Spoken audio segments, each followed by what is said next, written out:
Biologists from Camp Pendleton show U.S. Fish and Wildlife officials one of several habitats set aside on the base for monarch butterflies.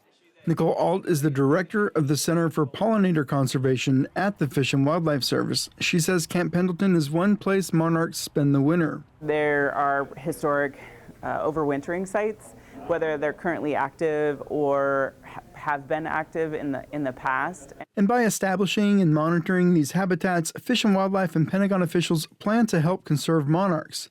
They say the milkweed plant is key to the butterfly's resurgence.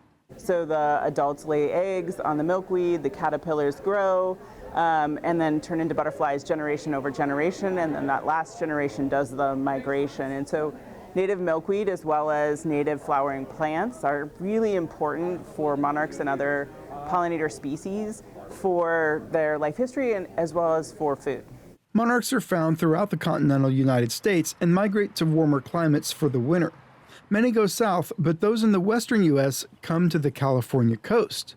It's this western monarch population the service says has declined more than 95% since the 1980s and has a 99% chance of extinction by 2080. Brigadier General Nick Brown is the commander of Camp Pendleton and oversees all Marine Corps bases in the western U.S. He says the biologists on staff at the base work hard to preserve its natural resources. Birds, reptiles, mammals. So there's a long list of protected species here on Camp Pendleton that our environmentalists work to preserve every day. Camp Pendleton is the largest stretch of undeveloped coastline in Southern California. I think if Camp Pendleton didn't exist, this would be like a Dallas-Fort Worth, where I think that urban sprawl would take over. So we work with the state, closely with the state, to preserve things like this beach that you see behind me, as well as the training areas here aboard Camp Pendleton. Alt says when it comes to pollinators, everyone can help the conservation effort.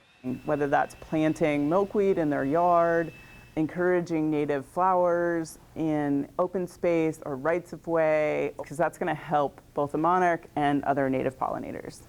And we all can do a little bit. That's the incredible thing about pollinator conservation. Public comment on adding the monarch to the threatened species list is open through early March, and the final decision is expected by the end of next year. Andrew Dyer, KPBS News.